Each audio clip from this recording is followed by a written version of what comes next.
Thank you for tuning in. Overtime Live, Week 2 NFL Free Picks, brought to you by TeamSpadesPoker.com.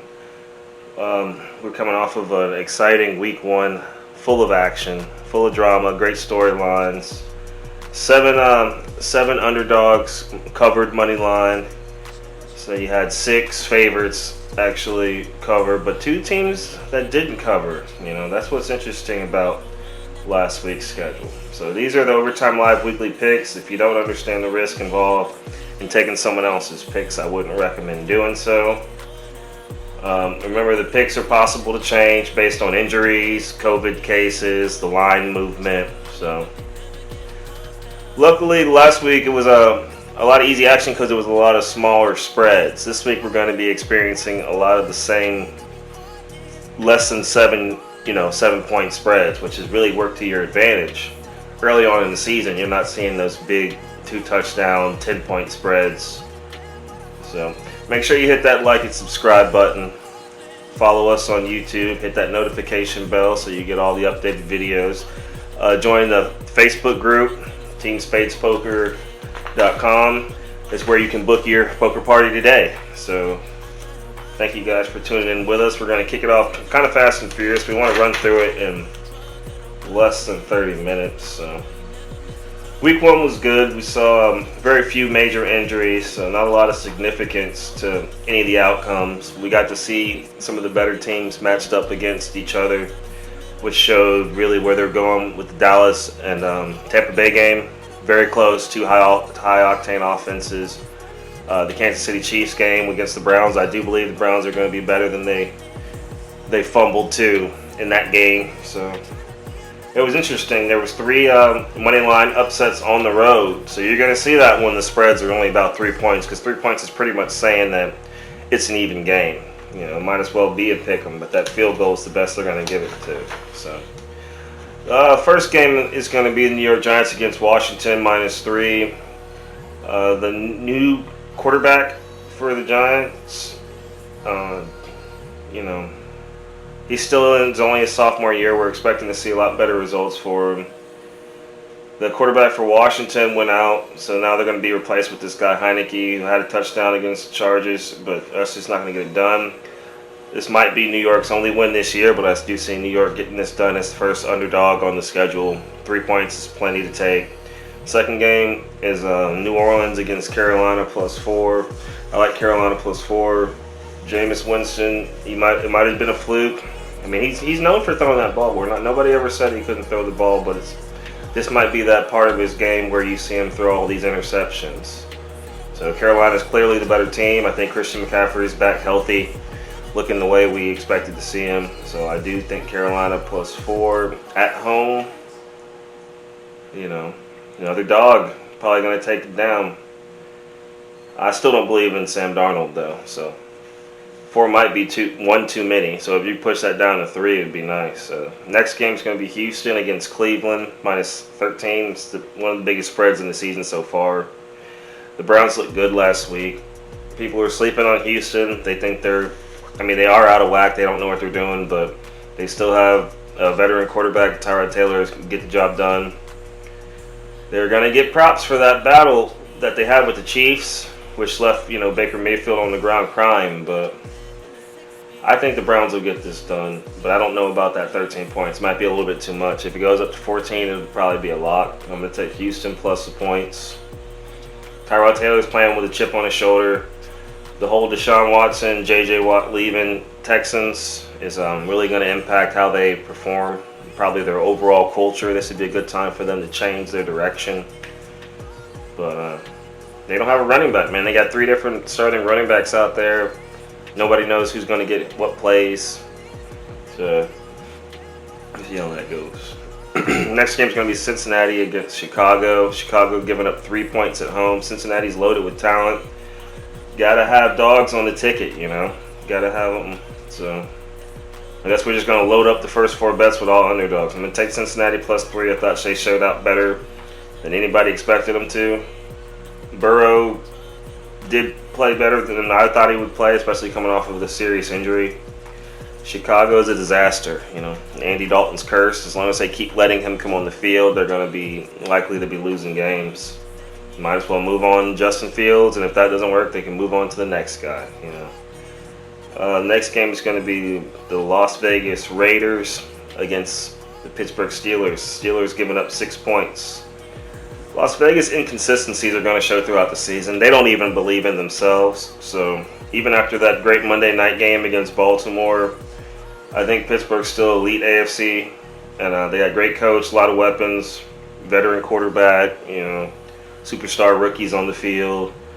So they're just loaded up. I think they're going to see a great season. They're probably not looking so much to win every game like they did the first 11 games last season, but I think they have what it takes to take this team deep into a playoff run.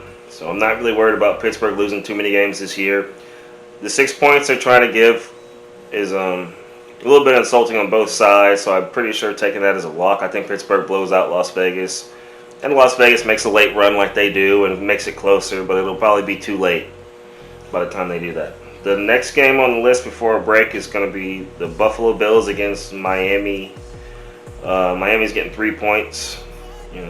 Buffalo's going to bounce back off of that loss. They had a big loss against the Steelers. It's the same Buffalo Bills as last year. Like I said, Pittsburgh's elite, so most teams are going to be losing to the Steelers. But two is due to make some rookie mistakes. I think Buffalo's got this one in the bag, the 3 points. And all these 3-point spreads can easily be run as money lines. It's not going to affect your ticket that much. So either way, if you can get those money line dogs on your ticket, that'll boost the payout dramatically. So we're going to take a word from our sponsors, and then we're going to be back with the rest of the schedule.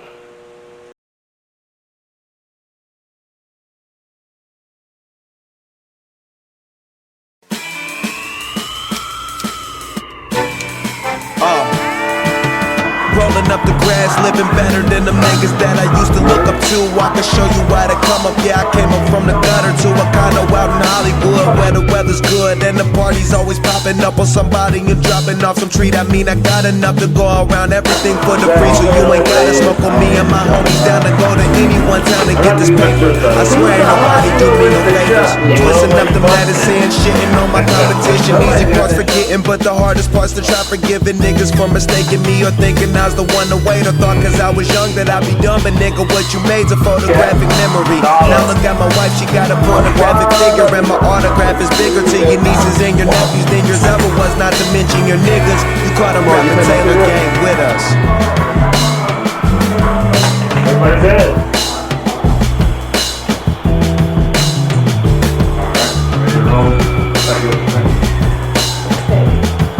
You want that back?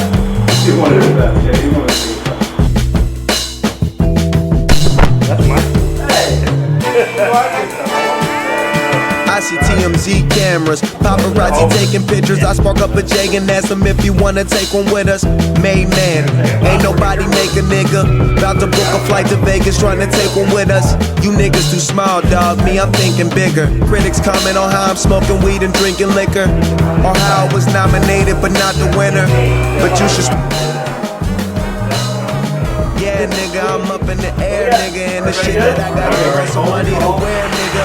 Owner of the team, I ain't even a player, nigga. 4 hours on, niggas ain't care, now it's getting dark for you niggas, shit ain't even fair, nigga. Blowing hella dank, I mean so much I think it's blowing out my hair. The weed is in the jar, the grinder's over there. 6'2", a fucking 9'7", a 6'10". Sure. Not on the block. Everybody's dog. Watch out for that. You know this is Gage? Lincoln Park. I did. It's always like a park when you ask that question, huh? No, it wasn't. It was Gage. That was Scotland.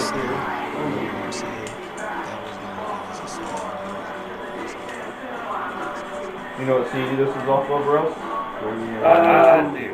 Thank you all for tuning in with us. NFL Week 2 free picks. All right, we're going to continue with the Los Angeles Rams against the Indianapolis Colts. We saw a good performance out of both of them last week, but the LA Rams is obviously going to be as long as they stay healthy, one of the elite teams. One of the teams to be reckoned with in a very tough division. And, you're going to have to show up every week in that division. So I think this could possibly be the big upset game of the week. We have to have those to be a successful bettor, be a a legitimate handicapper. I think the spread is too small after seeing what the LA Rams could do. Although the Indianapolis Colts are at home, I still think the Rams should be a small favorite. This should be a Rams -3. So we're going to go with the Indianapolis Colts plus the 5 points. The Rams are the team to beat, and Sean McVay being one of the better coaches in the toughest division, one of the most impressive trades ever. I think that it's going to be a shootout. You can go ahead and look at the over as something else to add to the ticket, but I think this will be the big upset game. Indianapolis at home as underdogs. Take the 5 points for sure because Rams still could get this done. But the San Francisco 49ers against the Philadelphia Eagles +5. Another home underdog. Plus more than 3 points. It's just a crazy early part of the season. There's going to be a lot of tough decisions to be made, especially as far as putting together parlays. If you wanted to go for solo games, I recommend just going straight up right now, but for advanced bettors who can't turn down a parlay, they're going to have to find that action. So the 49ers against the Philadelphia Eagles are going to take the Eagles plus points. As long as it's more than 3 points, it's too good to let go of.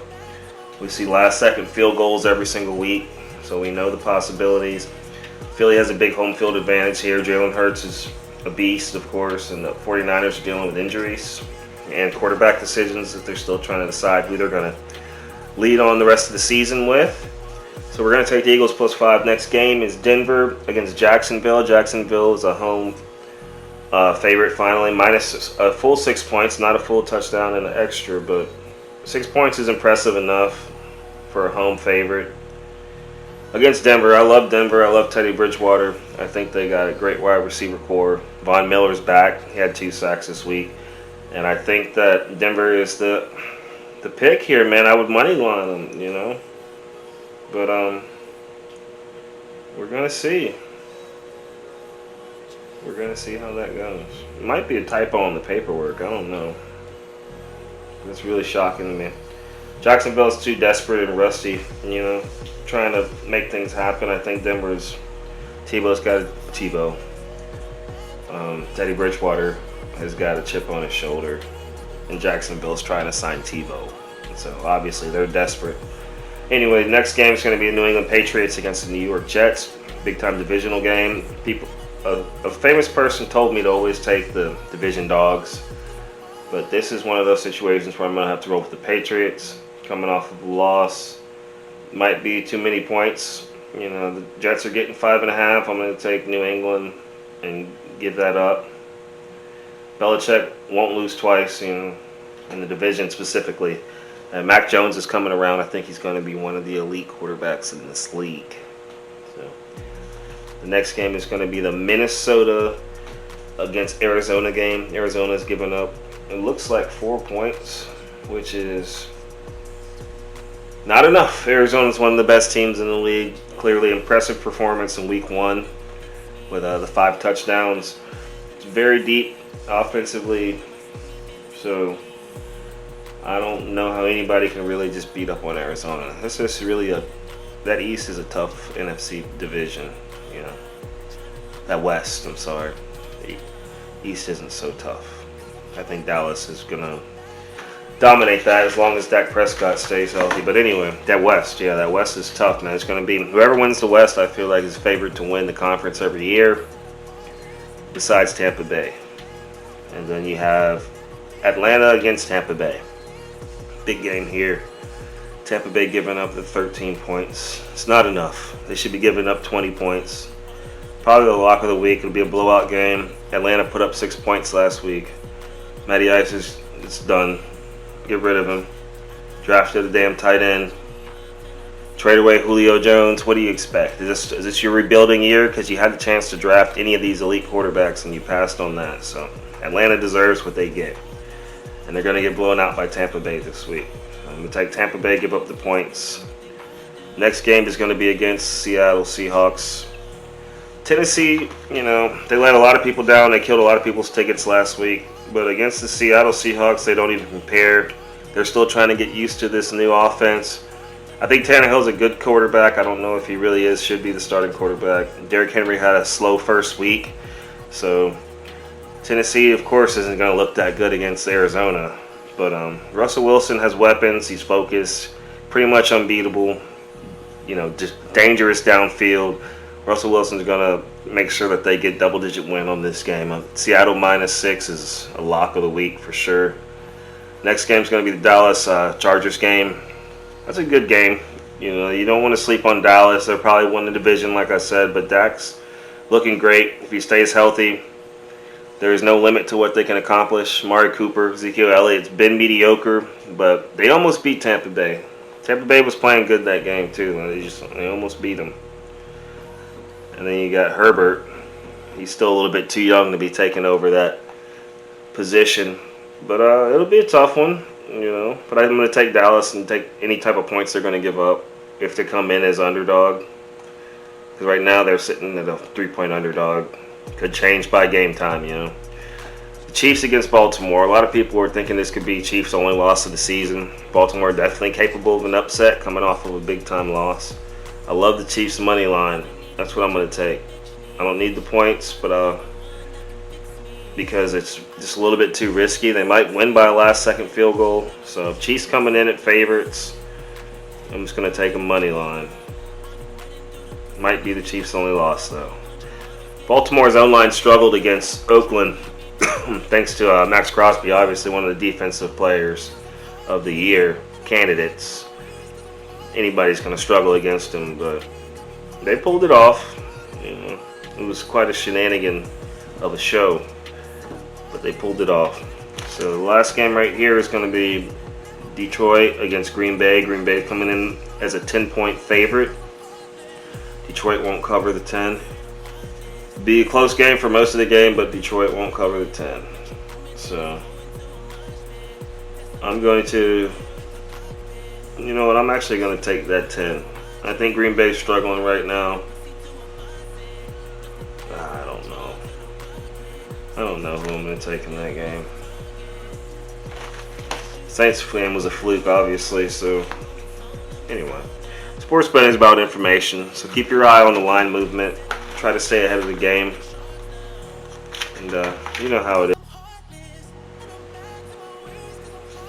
So the way it breaks down for week 2 in the NFL, we have a lot of underdogs still on the schedule, a lot of small spreads. So a lot of those games you'll be able to take money line. It looks like a few favorites we have is going to be Pittsburgh at home, giving up the 6, probably give up those points. That, you know, Buffalo on the road is going to be a favorite probably by game time. New England is going to be a favorite on the road against the Jets. We're going to take New England. Arizona at home against Minnesota is going to be a favorite. So, and this Denver game,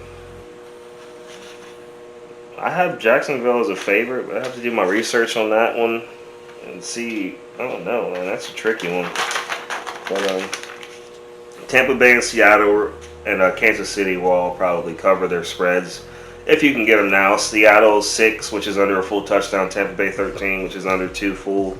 So something you should look into as far as early bets. But looks like we're going to have 8 dogs and 8 favorites this week.